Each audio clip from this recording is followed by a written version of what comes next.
Friends, ಇವತ್ತು kebab powder ಇಲ್ಲದೆ ನಾವು ಮನೆಯಲ್ಲೇ ಕಬಾಬ್ ಹೇಗೆ ರುಚಿಕರವಾಗಿ ಮಾಡ್ಬೋದು ಅನ್ನೋದನ್ನು ಇಲ್ಲಿ ತೋರಿಸ್ತಾ ಇದ್ದೇನೆ. ಬನ್ನಿ ನೋಡೋಣ. ನೋಡಿ, 1.5 kg ಚಿಕನ್ ತಗೊಂಡಿದ್ದೇನೆ. ಅದನ್ನು ತುಂಬ ಚೆನ್ನಾಗಿ ತೊಳಿಬೇಕು, ಒಂದು 3-4 ಸಲ.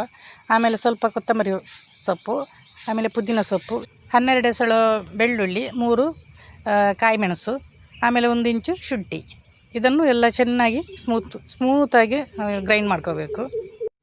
ಸ್ವಲ್ಪ ನೀರು ಹಾಕಿ ಗ್ರೈಂಡ್ ಮಾಡ್ಕೊಳ್ಳಿ. ಸ್ವಲ್ಪ ದಪ್ಪಗೆ ಇದ್ದರೆ ತುಂಬ ಒಳ್ಳೆಯದು. ಸ್ವಲ್ಪ ನೀರು ಹಾಕಿದರೆ ಆಯಿತು, ನಮಗೆ ಗ್ರೈಂಡ್ ಮಾಡೋದಕ್ಕೆ ಅಷ್ಟೇ. ನೋಡಿ, ಇಷ್ಟು ದಪ್ಪ ಆಯಿತು. ನೋಡಿ, ಇಷ್ಟು ಸಾಕು. ಇವಾಗ ಇನ್ನೊಂದು ಪಾತ್ರೆಯಲ್ಲಿ ಒಂದು 3 ಚಮಚ ರೆಡ್ ಚಿಲ್ಲಿ ಪೌಡ್ರ್ ತಗೊಂಡಿದ್ದೇನೆ, ಕೆಂಪು ಅಚ್ಚ ಖಾರದ ಪುಡಿ. ಆಮೇಲೆ ಒಂದು ಅರ್ಧ ಚಮಚ ಅರಶಿನ, 1 ಚಮಚ ಗರಂ ಮಸಾಲ, ರುಚಿಗೆ ತಕ್ಕಷ್ಟು ಉಪ್ಪು. ಆಮೇಲೆ ನಾವು ಮಾಡ್ಕೊಂಡಿದ್ದೇವೆಲ್ಲ ಪೇಸ್ಟ್, ಅದನ್ನು ಹಾಕ್ಕೊಳ್ಳಿ. ಆಮೇಲೆ ಜಿಂಜರ್ ಗಾರ್ಲಿಕ್ ಪೇಸ್ಟ್ ಕೂಡ 1 ಟೀ ಸ್ಪೂನ್ ತೊಗೊಂಡಿದ್ದೇನೆ ನಾನು. ಅದಕ್ಕೆ ಬೆಳ್ಳುಳ್ಳಿ ಹಾಕಿದ್ದೇವೆ, ಶುಂಠಿ ಬೆಳ್ಳುಳ್ಳಿ, ಆದರೆ ಇದು ಪೇಸ್ಟ್ ಹಾಕ್ತಾ ಇರೋದು. ಚೆನ್ನಾಗಿ ಮಿಕ್ಸ್ ಮಾಡ್ಕೋಬೇಕು. ಹಾಗೆ ನಾನು ಕಾರ್ನ್ಫ್ಲೋರ್ ಕೂಡ ಹಾಕ್ತಾಯಿದ್ದೇನೆ, ಅದು ಬೈಂಡಿಂಗಿಗೆ ತುಂಬ ಒಳ್ಳೆಯದಾಗುತ್ತೆ. ಅದರೊಟ್ಟಿಗೆ ಅಕ್ಕಿ ಹಿಟ್ಟು ಕೂಡ ಹಾಕೋಬೋದು.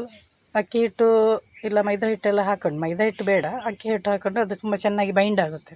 ಇವಾಗ ಅದನ್ನು ನಾನು ಮಿಕ್ಸ್ ಮಾಡ್ತಾಯಿದ್ದೇನೆ ಮಾಂಸದೊಟ್ಟಿಗೆ.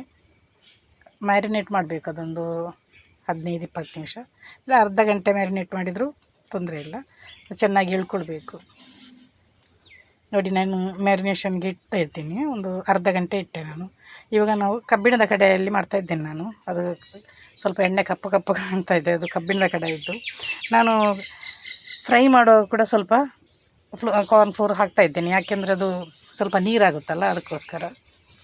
ಆಮೇಲೆ ಜಾಸ್ತಿ ನಾವು ಹಾಕೋಬಾರ್ದು ಡೀಪ್ ಫ್ರೈ ಮಾಡುವಾಗ, ಅಂದರೆ ಒಟ್ಟೊಟ್ಟಿಗೆ ಹಾಕಿದರೆ ಅದು ಅಷ್ಟು ಚೆನ್ನಾಗಿ ಫ್ರೈ ಆಗೋದಿಲ್ಲ. ಅದಕ್ಕೆ ಅದು 3-4 ಅಷ್ಟೇ ಹಾಕಿದರೆ ಸಾಕು. ನೀವು ದೊಡ್ಡ ಬಾಣಲೆಲ್ಲ ಇಟ್ಟರೆ ಸ್ವಲ್ಪ ಜಾಸ್ತಿ ಹಾಕೋಬೋದು, ಇಲ್ಲಾಂದರೆ ಸ್ವಲ್ಪ ಕಡಿಮೆ ಹಾಕಿಯೇ ಫ್ರೈ ಮಾಡ್ಕೊಳ್ಳಿ, ತುಂಬ ಚೆನ್ನಾಗಿ ಬೈಂಡ್ ಆಗುತ್ತೆ ಅದು.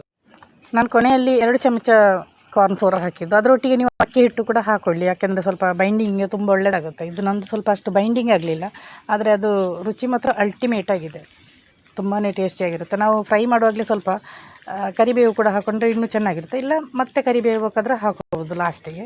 ಅದರೊಟ್ಟಿಗೆ ಹಾಕಿದರೆ ಇನ್ನೂ ಚೆನ್ನಾಗಿರುತ್ತೆ. ನಾನಿಲ್ಲಿ ಹಾಕ್ತಾಯಿದ್ದೇನೆ. ಶುಂಠಿ ಬೆಳ್ಳುಳ್ಳಿ ಪೇಸ್ಟ್ ಕೂಡ ನಮ್ಮ ಮನೆಯಲ್ಲೇ ಮಾಡ್ಬೋದು, ಅದನ್ನೇ ಸ್ವಲ್ಪ ಗ್ರೈಂಡ್ ಮಾಡಿದರೆ ಆಯಿತು. ಹಾಗೆ ನಾವು ಮನೆಯಲ್ಲೇ ಮಾಡಿದರೆ ಒಂಥರ ಚೆನ್ನಾಗಿರ್ತದೆ. ಇದಕ್ಕೆ ನೋಡಿ, ಸ್ವಲ್ಪ ಕೋಟಿಂಗ್ ಸ್ವಲ್ಪ ಕಡಿಮೆ ಆಗಿದೆ, ಅದರ ರುಚಿ ಮಾತ್ರ ತುಂಬಾ ಚೆನ್ನಾಗಿದೆ. ನೀವೊಮ್ಮೆ ಮಾಡಿ ನೋಡಿ ಬೇಕಾದರೆ. ಇದೇ ಥರ ಮಾಡಿ ಹೇಗೆ ಅನ್ನಿಸ್ತು ಅಂತ ದಯವಿಟ್ಟು ಕಮೆಂಟ್ ಮಾಡಿ ತಿಳಿಸಿ. ದಯವಿಟ್ಟು ಹೀಗೆಲ್ಲಾದರೂ ಮಾಡಿದ್ದೀರಾ ಅಂತ ಅನ್ನೋದ್ರು ಹೇಳಿ. ಹಾಗೆ ದಯವಿಟ್ಟು ಚಾನಲ್ ಸಬ್ಸ್ಕ್ರೈಬ್ ಮಾಡಿಕೊಳ್ಳಿ. ವಿಡಿಯೋ ನೋಡಿದ್ದಕ್ಕಾಗಿ ಧನ್ಯವಾದಗಳು.